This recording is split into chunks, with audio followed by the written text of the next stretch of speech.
Assalamualaikum warahmatullahi wabarakatuh. Halo semuanya, selamat datang di podcast Kesehatan Fakultas Kedokteran Universitas Muhammadiyah Palembang. Saya Nuria Putri Cindami, NIM 702024114. Di sini saya sebagai moderator pada podcast hari ini. Nah, sekarang kita akan membahas topik yang sangat penting di dunia kesehatan, yaitu imunisasi. Imunisasi merupakan salah satu upaya dalam pencegahan penyakit, yang dimana ini sudah terbukti efektif dalam menurunkan angka kesakitan dan kematian, khususnya pada anak-anak. Untuk membahas topik ini lebih dalam, tentunya di sini saya tidak sendirian. Kita sudah kedatangan narasumber yang sangat luar biasa, yaitu Dr. Liza Chairani, SPA MKes. Saya izin untuk membacakan CV-nya terlebih dahulu. Dr. Liza Chairani, SPA MKes, seorang dokter lulusan Fakultas Kedokteran Universitas Sriwijaya yang kemudian melanjutkan pendidikan spesialisasi dan meraih gelar dokter spesialis anak dari Fakultas Kedokteran Universitas Sriwijaya Palembang. Beliau saat ini aktif sebagai dosen di Fakultas Kedokteran Universitas Muhammadiyah Palembang dan juga berpraktik sebagai dokter spesialis anak di Rumah Sakit Muhammadiyah Palembang. Fokus utama penelitian beliau adalah dalam bidang tumbuh kembang anak. Beberapa penelitian beliau dalam bidang ini antara lain yaitu hubungan pemberian ASI eksklusif dengan kejadian stunting pada balita, lalu ada pengaruh pemberian makanan tambahan terhadap pertumbuhan dan perkembangan anak, lalu ada evaluasi program imunisasi dalam upaya pencegahan penyakit pada anak, dan tinggi akhir remaja berdasarkan tinggi potensi genetik dipengaruhi status gizi. Nah, penelitian-penelitian ini menunjukkan komitmen beliau dalam meningkatkan kualitas kesehatan dan tumbuh kembang anak-anak. Peran serta organisasi yang diikuti saat ini antara lain yang pertama ada pelatih atau fasilitator penanganan kegawat daruratan, maternal dan neonatal bagi dokter umum, bidan dan perawat di vaskes primer. Yang kedua itu pengurus Perhimpunan Kedokteran Haji Indonesia wilayah Sumatera Selatan. Lalu ada sebagai anggota pengurus Majelis Pembinaan Kesejahteraan Sosial PWM Sumatera Selatan dan ketua subkomite kredensial Rumah Sakit Muhammadiyah Palembang. Tuh keren banget ya teman-teman narasumber kita pada hari ini. Langsung aja kita sapa. Selamat datang dokter di podcast kita hari ini. Terima kasih Nuria. Apa kabar? Alhamdulillah baik. Sehat dokter. ya. Dokter ya. Bagaimana dok kabarnya? Alhamdulillah sehat juga. Insya Allah ini kita bulan Ramadan ya. Iya, bulan Ramadan. Insya Allah di bulan Ramadan ini kita juga diberikan kesehatan, kesejahteraan untuk terus melakukan ibadah ya di bulan Ramadan ini. Ya. Sebelumnya terima kasih ya dok telah berkenan untuk hadir di podcast kami hari ini. Mungkin tadi sudah saya singgung sedikit mengenai topik yang akan kita bahas hari ini dok, yaitu mengenai imunisasi. Mungkin sebagai pembuka, sebenarnya itu apa ya dok imunisasi dan kenapa hal ini tuh menjadi penting dok, khususnya pada anak-anak? Baik, imunisasi sebetulnya tidak asing ya buat kita semua ya, karena sejak kecil barangkali saya juga begitu, sejak kecil sudah diimunisasi, apalagi Nuria insya Allah sudah diimunisasi juga ya. Nah tapi mungkin masih ada yang bertanya-tanya apa sih sebetulnya yang dimaksud dengan imunisasi. Nah jadi kalau berdasarkan definisi ya, imunisasi itu adalah suatu proses di mana memasukkan vaksin ke dalam tubuh supaya terjadi kekebalan terhadap penyakit tertentu. Nah, dengan adanya pemberian vaksin, itu nanti tubuh akan membentuk suatu antibodi, sehingga nanti tubuh ketika ada penyakit yang masuk, tubuh sudah mengenali dan akan memberikan perlawanan terhadap penyakit tersebut. Menjadi penting karena satu ya, barangkali dengan diberikannya imunisasi, itu akan mencegah terhadap penyakit-penyakit yang berat dari penyakit yang ditimbulkan dari penyakit yang tidak diimunisasi. Misalnya penyakit campak, penyakit polio, kemudian juga penyakit radang paru-paru. Ini bisa dicegah sebetulnya dengan imunisasi. Yang kedua, pentingnya imunisasi, ketika anak yang sudah diimunisasi mendapatkan penyakit tertentu tadi, bisa jadi dia masih bisa sakit tapi tidak akan timbul komplikasi yang berat. Nah, apa contohnya? Misalnya radang otak atau meningitis. Kemudian juga mungkin bisa timbul kelumpuhan pada anak yang tidak diberikan imunisasi polio. Mungkin itu kenapa imunisasi menjadi penting. Dan yang tidak kalah pentingnya juga, imunisasi ini adalah aktif, murah, mudah, dan efektif. Nah, sehingga nanti kalau dia sakit, terpaksa dirawat, itu menjadi jauh lebih berat ya, mulai dari pembiayaan, kemudian orang tua juga harus meluangkan waktu untuk merawat anak yang sakit. Jadi saya kira 3 hal ini menjadi catatan penting kenapa imunisasi harus diberikan kepada anak. Mungkin itu, Ria. Buat yang mendengar mungkin sekarang sudah tidak bingung lagi ya dok, dan sudah tahu berapa pentingnya imunisasi ini khususnya pada anak-anak. Nah, mungkin di banyak masyarakat ini masih belum tahu dok mengenai cara kerja dari vaksin. Boleh dokter untuk dijelaskan bagaimana mekanisme vaksin dalam melindungi tubuh dari penyakit dok? Baik, ya kita sama-sama tahu begitu mau imunisasi tentu ada bagian zat ya yang akan disuntikan atau dimasukkan ke dalam tubuh. Nah, zat inilah yang kita sebut vaksin. Vaksin ini mengandung antigen atau kalau bahasa awamnya mengandung kuman tertentu. Kuman itu bisa jadi bakteri atau virus yang dilemahkan atau mungkin juga bakteri virus yang hidup yang dilemahkan atau yang mati atau nanti berupa fragmen atau komponen protein tertentu yang menyerupai penyakit tersebut.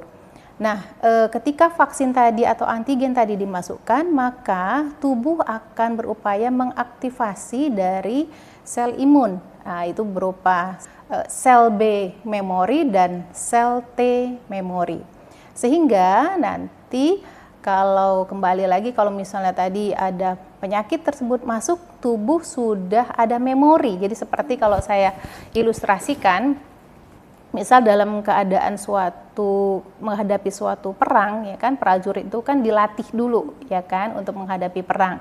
Sehingga ketika nanti perang beneran maka prajurit tadi siap untuk menang. Nah, begitu juga pada vaksin.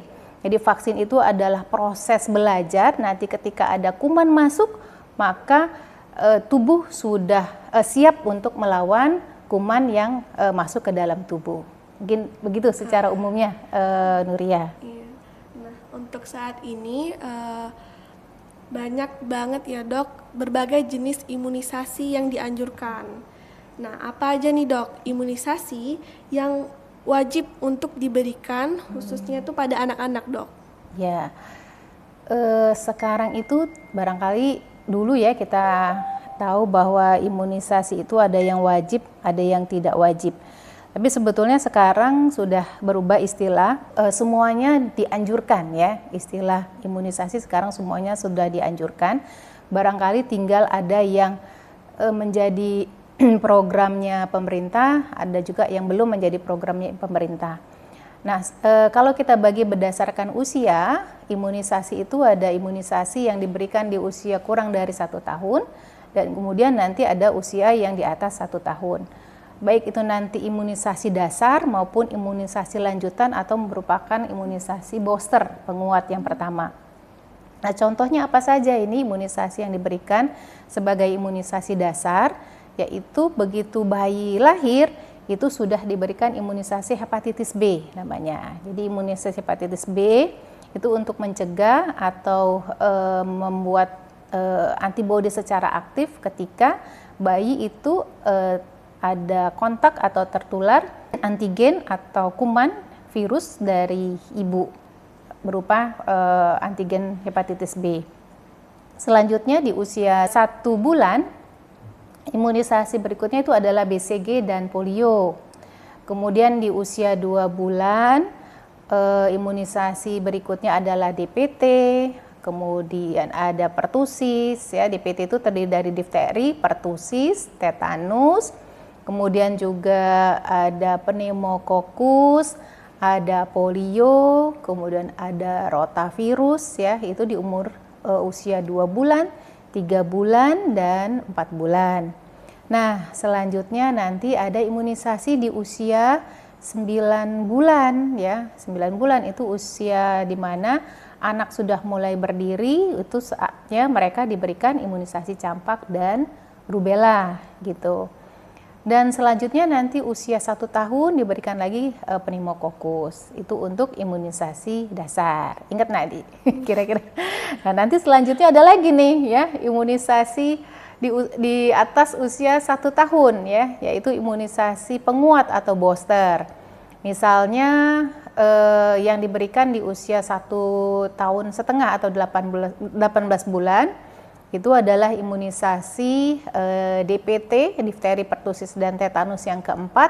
Ya, kemudian nanti ada juga imunisasi campak dan rubella yang kedua. Nah, selain itu ada lagi nih imunisasi anjuran yang lain yang memang belum menjadi programnya pemerintah. Misal itu imunisasi varicella, cacar air. Kemudian juga ada imunisasi influenza. Nah, influenza, kemudian imunisasi hepatitis A ya. Kalau hepatitis B kan tadi diberikan di usia kurang dari 1 tahun. Kemudian hepatitis A di atas usia 1 tahun. Kemudian ada lagi imunisasi tifoid usia 2 tahun ya. Kemudian nanti ada lagi nih imunisasi yang terbaru barangkali ya, JE ya.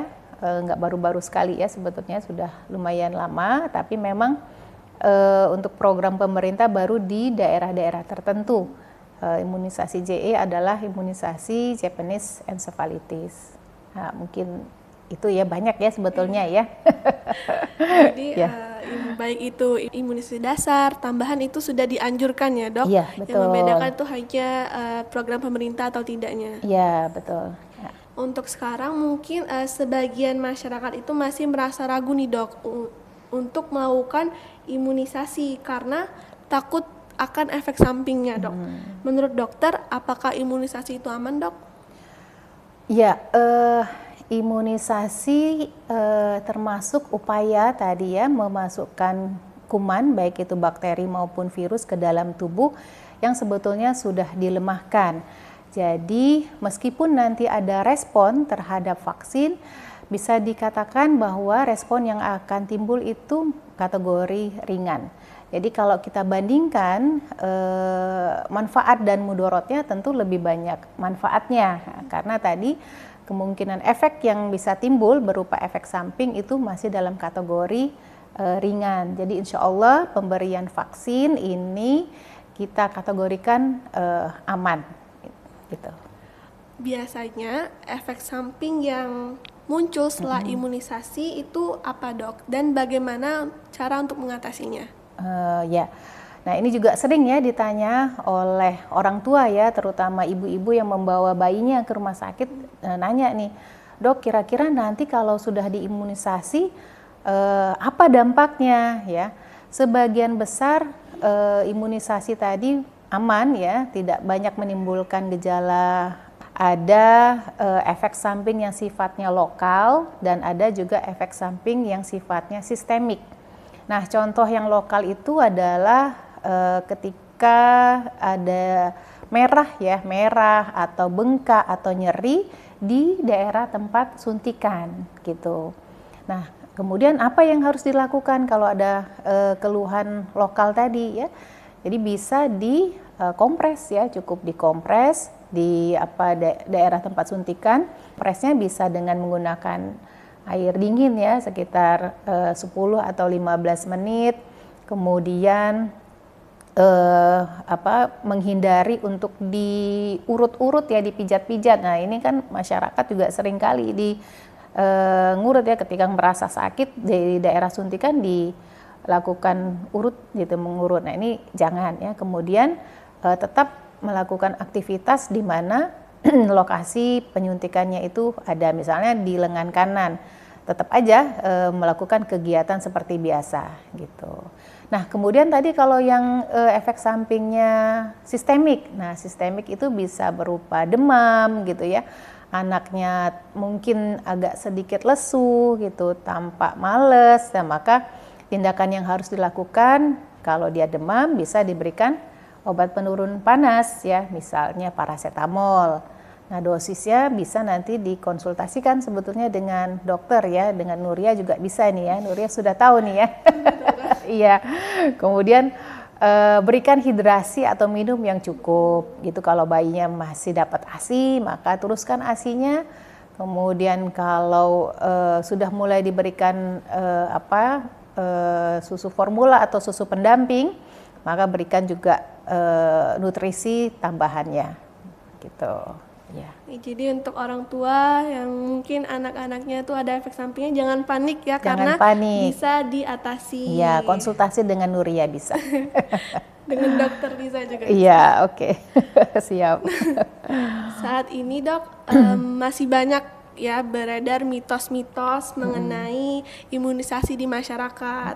Nah, apa aja mitos yang sering dokter temui dan bagaimana fakta sebenarnya dok? Baik, dulu mungkin pernah ya mitos yang kita dengar bahwa kalau divaksin anaknya jadi autis ya, gitu. Pernah nggak Nuria dengar ya? Pernah ya mungkin ya. Kenapa mitos ini berkembang dulu? Memang sempat ada penelitian kecil ya sebetulnya ya, penelitian kecil, tetapi ternyata setelah dilakukan penelitian dengan komunitas yang besar, ternyata tidak terbukti. Artinya tidak ada memang kaitan antara pemberian imunisasi dengan kejadian autis. Yang kedua, barangkali ada mitos juga kalau anaknya sehat, ngapain dikasih vaksin. Nah, ini pada kenyataannya faktanya bahwa kalau anak yang sehat malah justru harus diberikan vaksin gitu ya, karena kalau dia terpapar dengan penyakit, maka jadi yang tadinya sehat jadi sakit gitu. Mungkin yang berikutnya adalah ketika sudah diberikan imunisasi 1-2 kali, maka tidak perlu dilakukan imunisasi berikutnya. Nah, ini juga salah ya persepsi seperti ini, karena vaksin itu kan berbeda-beda. Ada vaksin yang memang tujuannya tadi untuk memberikan kekebalan terhadap penyakit hepatitis B. Kemudian ada juga vaksin yang bertujuan untuk melakukan atau membuat kekebalan terhadap penyakit campak. Jadi beda-beda gitu. Jadi meskipun sudah 1-2 kali divaksin, harus diberikan imunisasi atau vaksin yang lainnya karena tujuannya beda-beda. Mungkin kalau untuk melakukan imunisasi ya dok, itu kan banyak jadwal-jadwalnya ya dok. Nah, seberapa penting untuk mengikuti jadwal imunisasi sesuai anjurannya dok? Iya. Nah, jadwal imunisasi. Jadi kenapa ada jadwal imunisasi? Ini berdasarkan uji klinis ya, berdasarkan penelitian bahwa pertama usia. Nah, usia ini adalah penting di mana ada beberapa penyakit yang menyerang anak-anak di usia tertentu. Sehingga misalnya campak itu diberikan usia 9 bulan. Kenapa diberikan usia 9 bulan? Karena daya tahan tubuh yang dimiliki anak terhadap penyakit campak yang diperoleh atau antibodi yang diperoleh dari ibu itu nanti akan turun tuh di usia 6-7 bulan. Sehingga vaksin campak itu harus diberikan di usia 9 bulan untuk membuat supaya antibodi terhadap campak itu menetap. Jadi nanti tadinya yang antibodi yang dari ibu sudah ada sebetulnya, tapi akan turun di usia 6-7 bulan. Kemudian nanti akan kita naikkan lagi dengan pemberian vaksin di usia 9 bulan. Yang selanjutnya adalah dengan interval. Jadi misalnya ada vaksin yang diberikan dengan interval 1 atau 2 bulan. Dan ini adalah tujuannya supaya antibodi atau memori yang terbentuk itu menetap atau makin lama makin meningkat. Dan dengan pemberian ada 2-3 kali atau 4 kali, tujuannya adalah supaya dia memberikan perlindungan sampai usia sekitar 20-25 tahun gitu. Jadi memang harus mengikuti jadwal yang sudah ditentukan ya, berdasarkan uji klinis dan penelitian yang memang sudah sahih. Apa dampaknya dok kalau misalkan imunisasinya terlambat atau tidak lengkap dok? Baik, kalau terlambat tadi ya yang dikhawatirkan yang harusnya antibodi yang terbentuk itu makin lama makin meningkat. Kalau dia tidak sesuai jadwal, antibodi yang tadinya awalnya sudah naik, kemudian misalnya terlambat, dia kan nanti akan turun, gitu, akan turun. Kemudian nanti dikasih lagi nih vaksin yang berikutnya. Memang masih ada manfaat, tapi dia akan istilahnya akan berulang lagi ya, kerjanya dari awal lagi tuh ya, yang tadinya sudah tinggi, kemudian turun karena terlambat, kemudian dia harus kerja lagi dari awal. Nah, maka memang penting sekali untuk mengikuti jadwal agar antibodi yang terbentuk tadi menetap bahkan makin lama makin meningkat gitu. Selama ini imunisasi ini kan sering sekali ya dok dikaitkan dengan anak-anak. Nah, apakah remaja dan orang dewasa itu juga masih memerlukan imunisasi dok? Jika iya, imunisasi apa nih dok yang dianjurkan? Pasti ya ada ya. Memang yang kita sebut anak-anak itu kalau berdasarkan aturan Kemenkes ya, bahwa usia anak itu sampai usia 18 tahun. Nah, tapi sebetulnya imunisasi itu masih ada di usia remaja dan dewasa seperti Nuria gitu ya, seperti saya ini sebetulnya ada ya imunisasi yang berikutnya. Jadi contohnya apa nih, imunisasi hepatitis B. Nah, bagi kita sebagai tenaga medis itu sangat dianjurkan diberikan imunisasi hepatitis B. Tapi memang kalau bisa dilakukan pemeriksaan terhadap antibodinya dulu yang sudah terbentuk gitu. Kalau antibodinya sudah terbentuk, sudah maksimal, sudah baik, maka tidak perlu lagi diberikan imunisasi hepatitis B. Tapi kalau belum terbentuk dengan baik, maka harus diberikan imunisasi hepatitis B. Kemudian apalagi nih imunisasi yang diberikan pada remaja atau dewasa? Influenza. Jadi influenza itu boleh sampai usia kapan aja.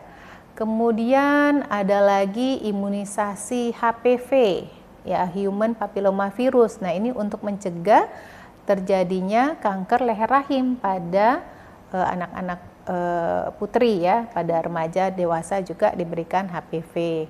Kemudian ada lagi vaksin COVID, ingat nggak Nuria? Ingat. Nah, nanti waktu kita ada COVID kemarin itu kan kita memang dianjurkan untuk diberikan vaksin COVID. Jadi masih ada vaksin-vaksin yang diberikan pada remaja dewasa. Dan juga ini lupa saya, kalau kita mau haji kan, nah itu juga ada imunisasi meningokokus ya, supaya kita tidak timbul tidak menjadi penyakit berat ketika kita akan melakukan perjalanan ke luar negeri yang memang angka kejadian meningokokusnya masih tinggi gitu. Jadi masih banyak. Banyak banget ya dok. Iya. Kalau misalkan nih dok, anak-anak itu kan untuk melakukan imunisasi butuh peran orang tua atau masyarakat. Yeah. Nah, menurut dokter, bagaimana peran orang tua dalam keberhasilan program imunisasi dok? Baik. Nah, ini tentu anak itu adalah tanggung jawab orang tua. Jadi orang tua punya peranan penting untuk membawa anaknya ke rumah sakit untuk diimunisasi. Jadi orang tua perlu tuh tahu ya kapan jadwal yang paling baik diberikan imunisasi. Kemudian orang tua juga harus tahu jadwal berikutnya untuk datang ke rumah sakit, dicatat tadi supaya antibodi yang terbentuk vaksin yang diperoleh oleh anaknya tadi bisa maksimal. Kemudian ya orang tua harus mencari ya informasi terhadap berita-berita terkini dan mitos-mitos yang berkembang ya, jangan sampai karena ada mitos terima saja tidak diklarifikasi, tidak mencari sumber yang sahih, orang tuanya jadi resisten, nggak mau membawa anaknya ke fasilitas kesehatan untuk diimunisasi. Nah, jadi memang orang tua punya peranan yang sangat penting untuk membawa anaknya untuk dilakukan imunisasi, gitu. Mungkin selanjutnya ini pertanyaan terakhir nih dok dari sesi podcast kita. Apa nih pesan dari dokter kepada masyarakat yang masih ragu untuk melakukan imunisasi dok? Ya, baik. Jadi setelah diskusi kita yang berkembang tadi bahwa imunisasi itu sangat penting karena dapat mencegah anak-anak kita dari penyakit yang berat yang sebetulnya bisa dicegah dengan imunisasi. Yang selanjutnya bahwa anak itu mempunyai hak ya, hak untuk sehat, hak untuk hidup, maka berikanlah hak itu untuk anak-anak kita sebagai sumber daya manusia ya untuk kedepannya yang akan nanti membawa negara ini menjadi lebih baik. Baik, jadi tadi merupakan pertanyaan terakhir dari podcast kita. Mungkin sebelum kita mengakhiri podcast kali ini dok, mungkin dokter bisa untuk memberikan pesan atau edukasi singkat kepada masyarakat mengenai pentingnya imunisasi dok. Baik, jadi Bapak Ibu jangan ragu-ragu membawa anaknya ke rumah sakit ataupun ke fasilitas kesehatan agar anaknya dapat diberikan imunisasi ya, sehingga tadi kalau dia terkena penyakit tertentu tidak akan timbul sakit yang berat ya, tidak akan timbul kecacatan akibat penyakit tersebut. Jadi anak kita insya Allah akan sehat ya dan akan menjadi penerus kita dan penerus bangsa kita ini, bangsa Indonesia. Oke, jadi untuk bapak-bapak dan ibu-ibu jangan ragu lagi ya untuk membawa anak-anaknya imunisasi agar anaknya tetap sehat selalu ya dok. Iya. Terima kasih banyak Dokter Liza atas ilmu dan informasi yang telah dokter berikan kali ini. Semoga dari pembahasan kita tadi ini dapat menambah wawasan masyarakat serta meningkatkan kesadaran pada masyarakat mengenai pentingnya imunisasi ya dok. Iya. Terima kasih juga untuk kepada para pendengar yang telah menyimak podcast pada hari ini. Saya Anuria Putri Cindami, NIM 702024114. Mohon maaf apabila ada salah kata. Saya pamit undur diri. Wassalamualaikum warahmatullahi wabarakatuh.